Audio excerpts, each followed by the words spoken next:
আপোনালোকে এই ভিডিঅ'টো যদি আপোনালোকে সম্পূৰ্ণ ভিডিঅ'টো চাই তেতিয়াহ'লে আপোনালোকে আসলতে অনলাইনত আপোনালোকে কেনেকৈ তীৰ কাটিব পাৰে তো সেইখিনি কথা আপোনালোকে বুজি পাব আৰু দেখিবলৈ পাব আপোনালোকে কেনেকৈ অনলাইনত তীৰ কাটে আৰু যদি আপোনালোকে অনলাইনত তীৰ কাটিব খোজে তেতিয়াহ'লে আপোনালোকে এই ভিডিঅ'টো সম্পূৰ্ণ ভিডিঅ'টো চাই থাকিব তো তেতিয়াহ'লে আপোনালোকে অনলাইনত তীৰ কাটিব পাৰিব। তো এতিয়া আমি গুগলত সাৰ্চ কৰিম onlinetircounter.com। অলপ লোডিং হোৱাৰ পিছত আপোনালোকে চাই আছে এনেকৈ এটা ইণ্টাৰফেচ আহিব আপোনালোকৰ সন্মুখত। আপোনালোকে একেবাৰে ওপৰত যে আছে onlinetircounter.com তো আপোনালোকে তাতে ক্লিক কৰিব। ক্লিক কৰাৰ পিছত আপোনালোকে চাব এনেকৈ এটা ইণ্টাৰফেচ আহিব। এইটো হৈছে onlinetircounter.com। ইয়াৰ পৰা আপোনালোকে অনলাইনত তীৰ কাটিব পাৰিব। তো আপোনালোকে কেনেকৈ অনলাইনত তীৰটো কাটিব আৰু অৰ্ডাৰবোৰ আপোনালোকে কেনেকৈ কৰিব তো সেইটো আপোনালোকক দেখাই দিম। তো আপোনালোকে ভিডিঅ'টো স্কিপ নকৰাকৈ চাই থাকক। তেতিয়া যদি আমি ইয়াৰ পৰা অৰ্ডাৰ কৰিব খোজো নম্বৰবোৰ তেতিয়া আমি শ্বপ নাওত ক্লিক কৰিম। তাৰ পিছত আমি এনেকৈ এটা ইণ্টাৰফেচ দেখিবলৈ পাম। তো ইয়াতে 9 এণ্ডিঙৰ পৰা আপোনালোকে চাই আছে ইয়াতে 9 এণ্ডিং আছে 8 এণ্ডিং আছে। তো আপোনালোকে ইয়াতে গোটেইকেইটা এণ্ডিঙে পাব 9ৰ পৰা 0 লৈকে। তো আপোনালোকে যদি এণ্ডিং কেইটা চাব খোজে তেতিয়াহ'লে আপোনালোকে স্ক্ৰল কৰি নিচফালে যাব। তাৰ পিছত আপোনালোকে গোটেই নম্বৰ কেইটা দেখিবলৈ পাব স্ক্ৰল কৰি নিচফালে গ'লে। তো আপোনালোকে ইয়াৰ পৰা যিকোনো এটা সিলেক্ট কৰিব। সিলেক্ট কৰাৰ পিছত আপোনালোকে 4টা অপচন দেখিবলৈ পাব।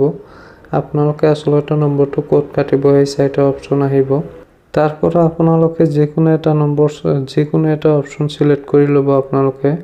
আপোনালোকে আসলতে নম্বৰটো ক'ত কাটিব তো যিকোনো এটা সিলেক্ট কৰি লোৱাৰ পিছত আপোনালোকে ইয়াতটো সাৰ্চ কৰিব।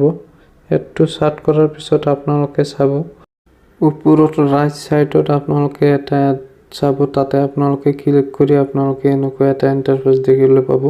মানে ইয়াতে আপোনালোকে অৰ্ডাৰবোৰ আপোনালোকে প্লিজ অৰ্ডাৰত তেতিয়া ক্লিক কৰিব লাগিব তেতিয়াহ'লেহে আপোনাৰ অৰ্ডাৰটো হ'ব। তেতিয়া আমি প্লিজ অৰ্ডাৰত ক্লিক কৰিম। তাৰ পিছত আমি ইয়াৰ পৰা আমি পে কৰিব লাগিব। তো আপোনালোকে চাই আছে অৰ্ডাৰটো সাকসেসফুল হৈ গৈছে।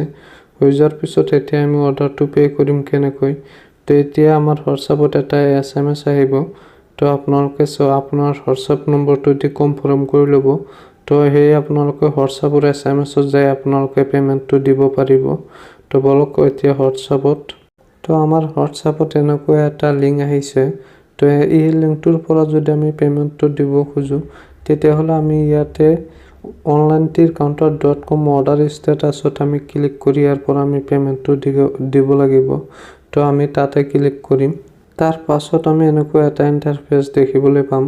তো ইয়াতে 3টা অপচন আছে। আমি এই 3টা অপচনৰ ভিতৰত যিকোনো অপচনৰে আমি পে কৰিব পাৰোঁ আৰু আফটাৰ আমাক পেমেন্টটো কেনেকৈ দিব সেইটো আপোনালোকক ক'ম। যদি আপোনালোকে পেমেন্টটো পায় তেতিয়াহ'লে আপোনাৰ হোৱাটছআপত আপুনি পে নম্বৰটো তাক দি দিব আৰু সিহঁতে আপোনাক পেমেন্টটো আপোনাৰ পে নম্বৰত পেমেন্ট কৰি দিব। আফটাৰ 30 মিনিটৰ ভিতৰত আপোনালোকে আপোনালোকৰ একাউণ্টত পেমেন্ট পাই যাব। সেইটো 100% জেনুইন। তো আপোনালোকে ভিডিঅ'টো চাই নিশ্চয় বুজি পাইছে আসলতে আপোনালোকে কেনেকৈ অনলাইনত তীৰ কাটিব পাৰে। তো আপোনালোকে অনলাইনত তীৰ কাটিব আৰু ভিডিঅ'টো শেষলৈ চাৰ কাৰণে ধন্যবাদ জনাইছোঁ আপোনালোকক।